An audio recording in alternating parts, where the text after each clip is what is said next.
Het regende vandaag. Lintjes. Je vraagt het aan voor iemand anders en dan moet je zelf naar voren komen. En verder in deze uitzending. Hoe het Zeeland vergaat zonder VVV. En het jubileum dat bijna niet doorging.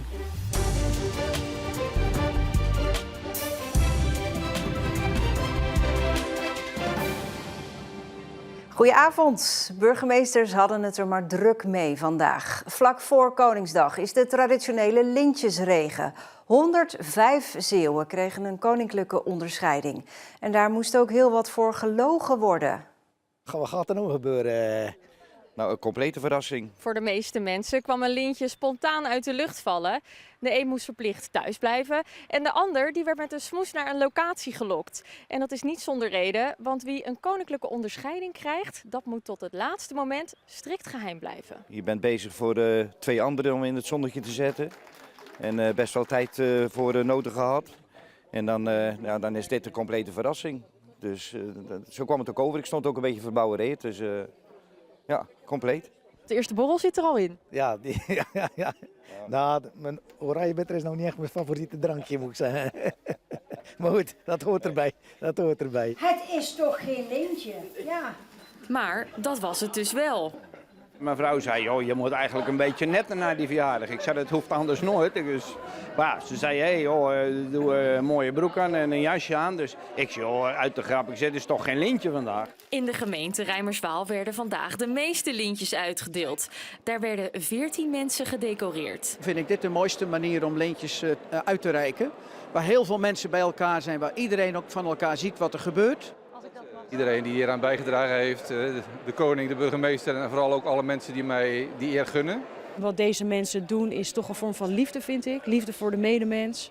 En iets voor iemand doen, iets voor iemand over hebben, dat is toch iets dat blijft bijzonder. Weet u zeker dat u het niet wist? Want u bent wel helemaal gekleed op het lintje. Ik wist het echt niet. Ik wist het echt niet. En ik denk, ach, het is bijna Koningsdag, laat ik het oranje vest aantrekken. Echt. En toen ben ik nog gauw teruggelopen om deze ketting erbij te doen. Die heb ik anders nooit om. Maar ja, het is gewoon toeval. Je vindt alle Zeeuwen die een lintje hebben gekregen in de app en op de site. En opvallend is dat meer dan 40% van hen zich inzet voor een sportclub. Ook daarover vind je een artikel bij ons online.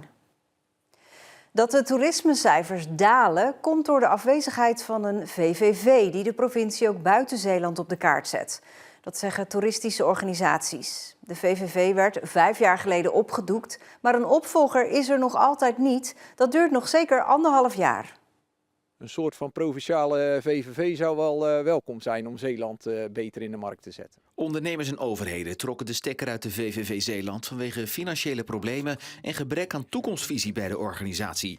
Maar van ondernemer tot onderzoeker, iedereen is het erover eens dat een overkoepelende promotieorganisatie zoals de VVV was, wordt gemist. De gedachte om de VVV op te heffen was op zich een hele goeie. Achteraf kan je zeggen, ja, je had het ene gebouw misschien niet moeten slopen als je de bouwvergunning voor het andere gebouw nog niet binnen had. Nee. Maar dit soort zaken heeft wel een grote impact op onze bezetting. Dus je ziet ook dat je aandeel gaat missen ten opzichte van Zuid-Holland, Noord-Holland.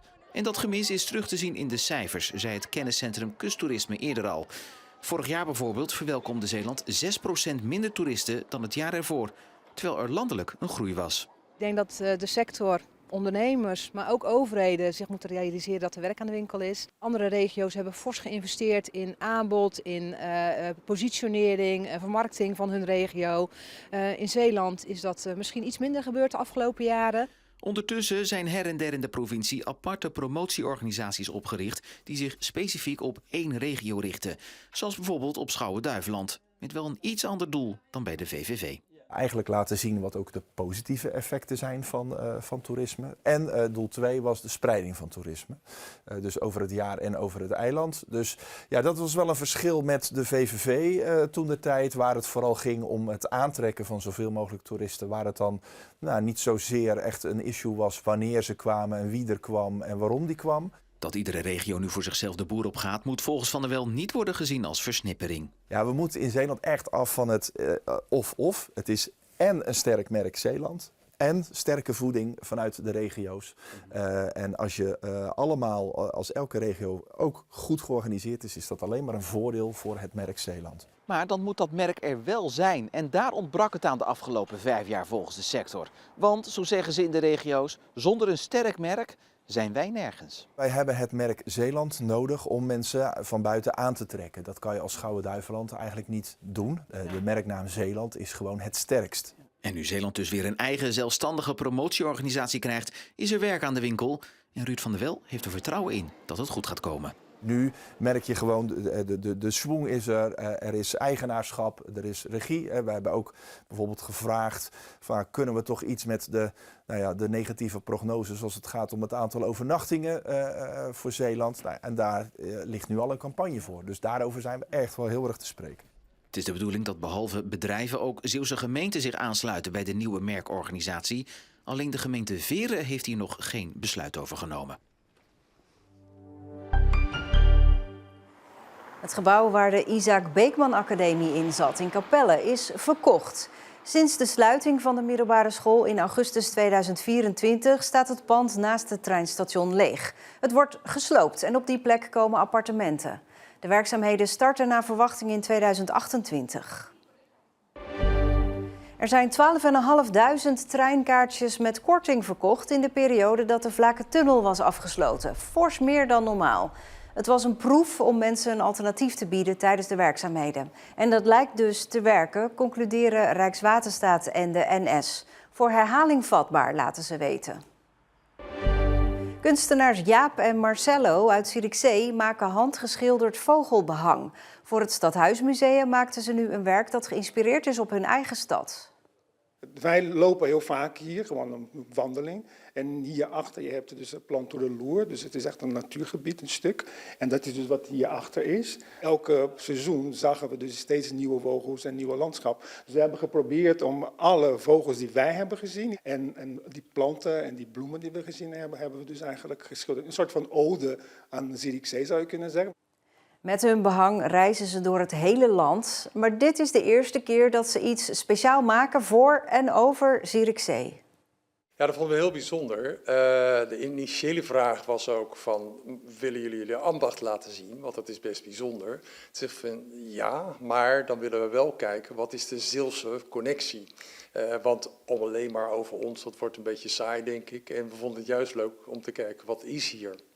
Het behang is tot half november te zien. Wielrennen dan. De omloop van Borselen viert dit weekend zijn 40ste editie. Dat het jubileum gehaald wordt, was tot voor kort allerminst zeker. Vorig jaar ging er een streep door de omloop door het ontbreken van politiebegeleiding. En dat was deze keer weer bijna het geval. Hey Jacco, heb jij alle deelnemers voor de tijdrit Elite Vrouwen al compleet? Of is die gesloten al? We hebben de vergunning nu 3 weken binnen. Dat is niet al te lang van tevoren. Dat is normaal gesproken eerder. En ik heb wel eens gewoon gehoopt, want hij komt niet misschien. En dan moeten we alles alsnog afblazen. Want wielerkoersen moeten het steeds vaker doen zonder politiebegeleiding. Vorig jaar werd de omloop van Borselen daarom afgelast. De 40ste editie komt er nu alsnog zonder politie, dankzij vele vrijwilligers. Oh, die staat verkeerd op, dat pijltje moet zo. Ja, dat is een hele verantwoordelijkheid. Daar zit je wel eens even over te piekeren van hoe gaan we dat doen en komt dit allemaal goed. Dan kunnen we dat maandagochtend om 10 uur even doen. Is dat voor jou goed? We moeten nu zelf alle motoren verzorgen. Dat kost geld. En dat is voor ons best wel een opgave geweest dit jaar. Sinds 1983 wordt de omloop van Borselen georganiseerd. Al die tijd is het uitgangspunt van de koers hetzelfde gebleven. De omloop van Borselen is altijd een wedstrijd geweest voor de toekomst, voor het talent van het wielrennen. Welke Nederlandse topper heeft er niet deelgenomen aan de omloop van Borselen voor junioren? We organiseren eigenlijk voor categorieën die het nodig hebben. En die baat heeft bij zulke wedstrijden die daardoor kan groeien. Zo is de koers onlosmakelijk verbonden met het vrouwenwielrennen. In een tijd waarin toprensters als Leontien van Moorsel nog nauwelijks een podium kregen, was de omloop van Borselen vaste prik op hun kalender. Dan kijken we naar de eindsprint op de Molendijk in Sierenhoek met Leontien van Moorsel.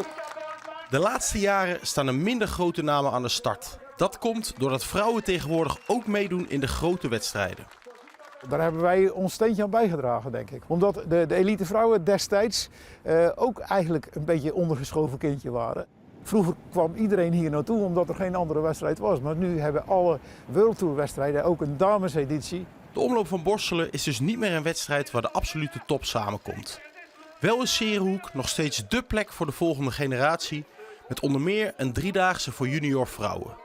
Er komen misschien wel 20 verschillende landen aan het vertrek.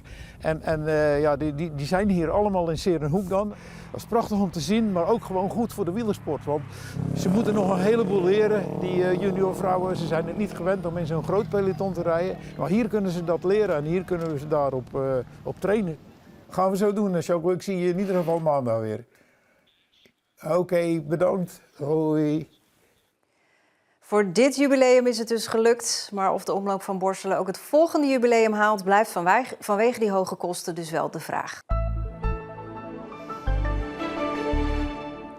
Na wat bewolking en lokale mist in de ochtend volgde opnieuw een stralend zonnige lentedag. Het werd 15 tot 18 graden.